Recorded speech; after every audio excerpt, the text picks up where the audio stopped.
Oppo Reno 6 series ഇപ്പോൾ ഇന്ത്യയിൽ launch ചെയ്തിട്ടുണ്ട്. Oppo Reno 6 സീരീസിൽ രണ്ട് ഫോണുകൾ വരുന്നുണ്ട്.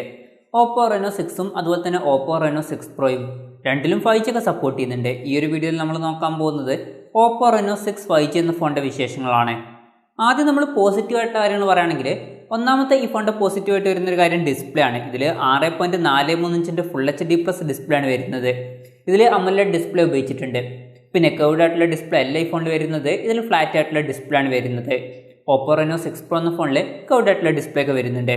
പിന്നെ ഈ ഫോണിൻ്റെ ഡിസ്പ്ലേയിൽ 90 ഹെർട്സിൻ്റെ റിഫ്രഷ് റേറ്റ് സപ്പോർട്ട് ചെയ്യുന്നുണ്ട്.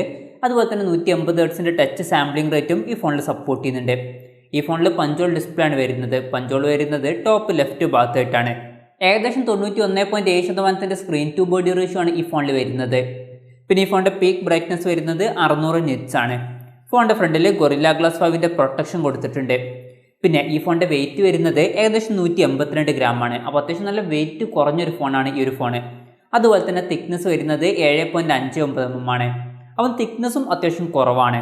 പിന്നെ ഈ ഫോണിൽ ഫ്ലാറ്റ് ആയിട്ടുള്ള എഡ്ജസും കാര്യങ്ങളൊക്കെയാണ് വരുന്നത്. iPhone 11 സീരീസിലേതുപോലെ എന്നൊക്കെ പറയാവുന്നതാണ്. ഇപ്പം മിക്ക ആൻഡ്രോയിഡ് ഫോണുകളിലും നമുക്ക് കർവ്ഡ് ആയിട്ടുള്ള എഡ്ജസും കാര്യങ്ങളൊക്കെയാണ് കിട്ടാറ്. ഇപ്പം ഈ ഒരു ഫോണിൻ്റെ കൂടെ തന്നെ ലോഞ്ച് ചെയ്തിട്ടുള്ള Oppo Reno 6 Pro എന്ന ഫോണിലും കർവ്ഡ് ആയിട്ടുള്ള എഡ്ജസും കാര്യങ്ങളൊക്കെയാണ് വരുന്നത്. പിന്നെ ഈ ഫോണിൻ്റെ 2 കളർ വേരിയൻസ് ഇപ്പോൾ ഇന്ത്യയിൽ ലോഞ്ച് ചെയ്തിട്ടുണ്ട്. ഔറോറ അതുപോലെ തന്നെ സ്റ്റെല്ലാർ ബ്ലാക്കും. പിന്നെ പ്രോസസ്സറിൻ്റെ കാര്യം പറയുകയാണെങ്കിൽ mediatek dimensity 900 എന്ന പ്രോസസ്സറുമായിട്ടാണ് ഈ ഫോൺ വരുന്നത്.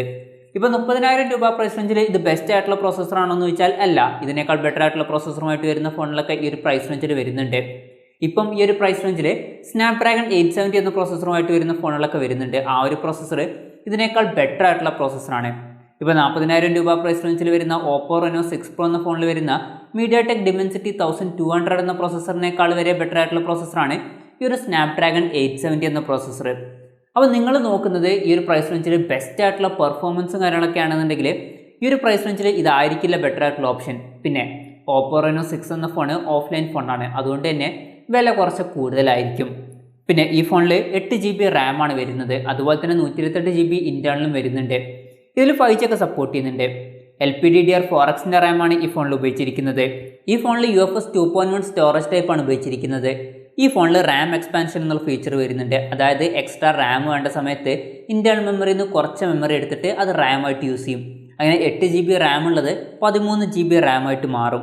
പിന്നെ ഈ ഫോണിൽ മെമ്മറി കാർഡ് സ്ലോട്ട് കൊടുത്തിട്ടില്ല. അതുപോലെ തന്നെ ഈ ഫോണിൽ മിസ്സിംഗ് ആയിട്ട് വരുന്ന മറ്റൊരു കാര്യമാണ് 3.5 mm ഓഡിയോ ജാക്ക്. അപ്പോൾ ഇത് രണ്ടും ഒരു നെഗറ്റീവായിട്ട് പറയേണ്ടി വരും.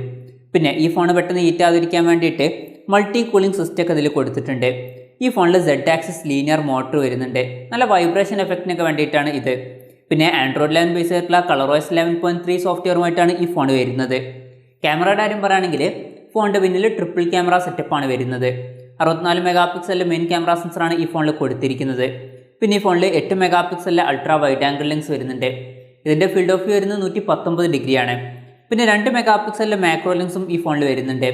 സെൽഫി ക്യാമറയുടെ കാര്യം പറയുകയാണെങ്കിൽ ഫ്രണ്ടിൽ 32 മെഗാ സെൽഫി ക്യാമറ ആണ് വരുന്നത്. പിന്നെ ഈ ഫോണിൽ 4300 mAhൻ്റെ ബാറ്ററി വരുന്നുണ്ട്. അതുപോലെ 65 വാട്ടിൻ്റെ ഫാസ്റ്റ് ചാർജിങ്ങും സപ്പോർട്ട് ചെയ്യുന്നുണ്ട്. ടൈപ്പ് C ചാർജിംഗ് പോർട്ടുമായിട്ടാണ് ഈ ഫോൺ വരുന്നത്.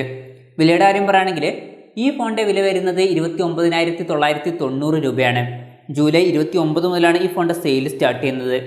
പിന്നെ ഇതൊരു ഓഫ്ലൈൻ ഫോണാണ്, അതായത് ഓൺലൈൻ ഷോപ്പിംഗ് സൈറ്റുകളിലും അതുപോലെ തന്നെ പുറത്ത് ഷോപ്പുകളിലും ഈ ഒരു ഫോൺ നമുക്ക് ലഭിക്കുന്നതായിരിക്കും.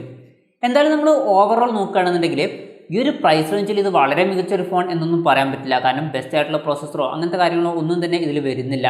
പക്ഷേ നമ്മൾ ഓഫ്ലൈൻ മാർക്കറ്റ് മാത്രം കൺസിഡർ ചെയ്യുകയാണെന്നുണ്ടെങ്കിൽ ഈ ഒരു പ്രൈസ് റേഞ്ചിൽ തരക്കേടില്ലാത്തൊരു ഫോൺ എന്നൊക്കെ പറയാം. എന്തായാലും ബെസ്റ്റ് ആയിട്ടുള്ള ഫോൺ എന്നൊന്നും പറയാൻ പറ്റില്ല. എന്തായാലും ഈ ഒരു ഫോണിനെ കുറിച്ചിട്ടുള്ള നിങ്ങളുടെ അഭിപ്രായം ജസ്റ്റ് ഒന്ന് കമൻറ്റ് ചെയ്യുക.